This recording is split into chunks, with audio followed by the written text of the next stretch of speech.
Kaparthi మనోగతం YouTube ఛానల్కి స్వాగతం సుస్వాగతం. ఈ వీడియో షూట్ చేసే నాటికి 26 అక్టోబర్ 2023. మనము ఒక సాడ్ న్యూస్ని వినవలసి వచ్చింది. ఇది నేషనల్, ఇంటర్నేషనల్, లోకల్ న్యూస్లో ఈ న్యూస్ రిపీట్ అవుతూ ఉంది. అదేంటంటే ఖతర్ దేశానికి చెందిన కోర్టు భారతదేశంలో 8 మంది మాజీ నేవీ ఆఫీసర్స్కు మరణశిక్ష విధించింది. నిజంగా షాకింగ్ న్యూస్, చాలా సాడ్ న్యూస్ కూడా. భారతదేశ విదేశాంగ శాఖ ఆశ్చర్యాన్ని, విస్మయాన్ని వ్యక్తం చేస్తూ మేము తప్పనిసరిగా లీగల్గా, డిప్లొమాటిక్గా తీసుకోవాల్సిన చర్యలన్నీ తీసుకుంటాము, ఈ విషయాన్ని సీరియస్గా తీసుకున్నామని, సంబంధిత అధికారులతో చర్చలు చేస్తున్నామని, అట్లాగే సాధ్యమైనంత త్వరగా వారిని విడిపించడానికి ప్రయత్నం చేస్తాము అని చెప్పేసి ప్రకటన విడుదల చేసింది. విషయం ఏంటంటే ఖతర్లో అల్ అక్సా అన్న ఒక కంపెనీ ఉంది. ఆ కంపెనీ పని ఏంటంటే ఖతర్లోని నేవల్ ఆఫీసర్స్కి శిక్షణ ఇవ్వడం. ఈ కంపెనీలో 8 మంది మాజీ నేవల్ ఆఫీసర్స్ పనిచేస్తూ ఉన్నారు. ఖతర్ అభియోగం ఏంటంటే ఈ కంపెనీలో పనిచేసే భారత్ నేవల్ ఎక్స్ ఆఫీసర్స్ ఒక సబ్మెరీన్ విషయంలో గూఢచర్యాన్ని చేస్తున్నారు. ఆ సబ్మెరీన్ టెక్నాలజీని ఇజ్రాయెల్కి ట్రాన్స్ఫర్ చేస్తున్నారు అన్నది అభియోగం. ఆగస్ట్ 2022లో అరెస్ట్ చేశారు 8 మందిని. అయితే భారతదేశము ఖతర్తో చర్చలు చేస్తూనే ఉంది. అంతలో హఠాత్తుగా 8 మందికి మరణశిక్ష విధిస్తున్నట్టుగా ఖతర్ ప్రభుత్వం ప్రకటించింది. ఇక్కడ ఏంటంటే ఒక్క విషయాన్ని మనం గుర్తుపెట్టుకోవాలి. ఖతర్ డెమోక్రటిక్ పద్ధతిలో న్యాయ విచారణ చేసే దేశం కాదు. అది పూర్తిగా రాచరిక వ్యవస్థ. రాజు ఆడింది ఆట, పాడింది పాట. శాసన నిర్మాణ శాఖ, కార్యనిర్వాహక శాఖ, న్యాయశాఖ, అన్ని శాఖలు కూడా రాజు ఆధీనంలోనే ఉంటాయి. నిజంగా ఖతర్ ప్రభుత్వము 8 మందికి మరణశిక్ష విధించడం చాలా అవమానకరం. భారత ప్రభుత్వము అన్ని డిప్లొమాటిక్ ఛానల్స్, లీగల్ ఛానల్స్ ద్వారా వీరిని విడిపించడానికి ఖచ్చితంగా ప్రయత్నం చేయాలి. ఒక అగ్ని పరీక్ష మోదీకి. సరే, ఖతర్తో అమెరికాకు సత్సంబంధాలు ఉన్నాయి, ఖతర్తో ఇంగ్లాండ్ కూడా సత్సంబంధాలు ఉన్నాయి. అమెరికా యొక్క ఆర్మీ బేస్ కూడా ఖతర్లో ఉంది. ఈ డిప్లొమాట్ ఛానల్స్ ద్వారా భారతీయులను అమెరికా, బ్రిటన్ విడిపించగలుగుతాయి. ఆ ప్రయత్నం తప్పనిసరిగా చేస్తారు. అయితే ఖతర్ గురించి మనం చెప్పుకోవాలి. ఖతర్ ఒక చిన్న దేశము. కేవలం 11,000 చదరపు కిలోమీటర్లు. అంటే మన తెలంగాణ రాష్ట్రం కంటే చిన్నది. 20 లక్షల జనాభా మాత్రమే. 250 మంది పర్ స్క్వేర్ కిలోమీటర్. 1970 వరకు ఖతర్ అరబ్ ప్రపంచంలో వెనుకబడ్డ నిరుపేద దేశం. అక్కడ మొట్టమొదట ఆయిల్ బయటపడింది. షెల్ కంపెనీ వెలికి తీసింది, అమెరికాకు చెందింది.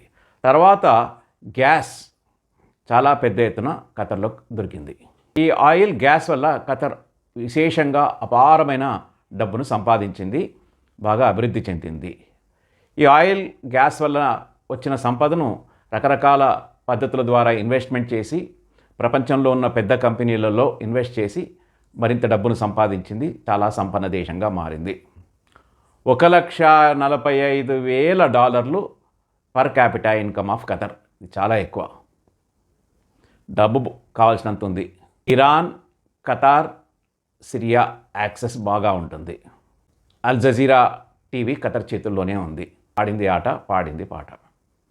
ఇక భారతదేశాన్ని ఇరుకున పెట్టి ఇజ్రాయెల్ నుంచి భారత్ని దూరం చేయడానికి ఖతర్ ఈ రకంగా తీర్పు ఇచ్చి ఉండవచ్చును అని మరికొంతమంది ఆ యొక్క అభిప్రాయాన్ని వ్యక్తం చేస్తున్నారు. ఖతర్ యొక్క రాజు అహ్మద్ బిన్ ఖలీఫా, ఇతడు తన తండ్రి కూడా రాజే. తండ్రిని పదవి నుంచి తొలగించి రాజు అయ్యాడు. కాబట్టి వరల్డ్ పాలిటిక్స్లో, ముఖ్యంగా అరబ్ పాలిటిక్స్లో ఇంపార్టెంట్ రోల్ ప్లే చేయాలని చెప్పి ట్రై చేస్తూ ఉన్నాడు. అంతెందుకు, 2 సంవత్సరాల క్రితం ఆఫ్ఘనిస్తాన్లోని తాలిబాన్లకు అమెరికాకు మధ్య చర్చలు చేసి అమెరికా సైనికులు ఆఫ్ఘనిస్తాన్ నుంచి శాంతియుతంగా వెనుకకు పోవడానికి ఖతర్ యొక్క రాజధాని దోహా తోడ్పడింది. అంటే వైటల్ రోల్ ప్లే చేసింది. అలాగే అమెరికా సైనికుడు ఇరాన్లో బందీగా ఉంటే పెద్ద మొత్తంలో డాలర్లు ఇచ్చి అమెరికా సైనికుడిని ఇరాన్ నుంచి ఇడిపించడానికి ఖతర్ దోహదం చేసింది. ఈ రకంగా ఖతర్ గొప్ప నాయకుడు కావాలి అని కలలుగంటున్నాడు. అంతేకాకుండా గాజాలో ఉన్న హమాజ్ ఉగ్రవాదుల యొక్క హెడ్ క్వార్టర్ కూడా ఖతర్లోనే ఉంటుంది. ఈ రకంగా 8 మంది ఎక్స్ నేవల్ ఆఫీసర్స్పై మరణశిక్ష విధించడానికి ఇజ్రాయిల్ పాలస్తీనా, ఇజ్రాయెల్ హమాజ్ గొడవకు సంబంధం ఎక్కడో లింక్ ఉండే ఉంటుంది.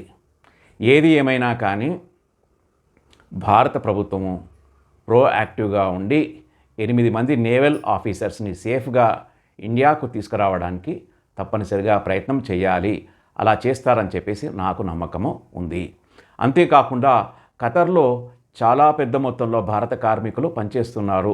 స్కిల్డ్ లేబర్స్ కావచ్చు, అన్స్కిల్డ్ లేబర్స్ కావచ్చు, డాక్టర్లు కావచ్చు, ఇంజనీర్లు కావచ్చు, పెద్ద ఎత్తున ఖతర్లో పనిచేస్తున్నారు. డైరెక్ట్గా భారత్కు ఖతర్కు ఎటువంటి అడ్వర్స్ రిలేషన్స్ ఏమీ లేవు, కానీ కాశ్మీర్ విషయంలో మాత్రం ఖతర్ చాలా ప్రోయాక్టివ్గా ఉంటుంది. అంతెందుకు నుపూర్ శర్మ ఇస్లాం మతం పైన కామెంట్ చేసినప్పుడు ఎక్కువ రియాక్ట్ అయ్యింది కూడా ఖతరే. అంటే ఒక రకంగా భారత్ యొక్క ఇంటర్నల్ పాలిటిక్స్లో కూడా ఖతర్ జోక్యం చేసుకుంటూ ఉంది. సరే, ఏది ఏమైనా కానీ అన్ని సమస్యలను భారత్ లాంటి గొప్ప దేశం పరిష్కరించగలుగుతుంది. సమయం వచ్చినప్పుడు భారత్ ఖతర్కు మంచి లెసన్ ఇస్తుంది. ఆ నమ్మకం నాకుంది. డియర్ ఫ్రెండ్స్, ఈ వీడియో నచ్చితే లైక్ చేయండి, షేర్ చేయండి, బంధుమిత్రులకు సబ్స్క్రైబ్ చేసుకోకపోతే చేసుకోమని చెప్పండి.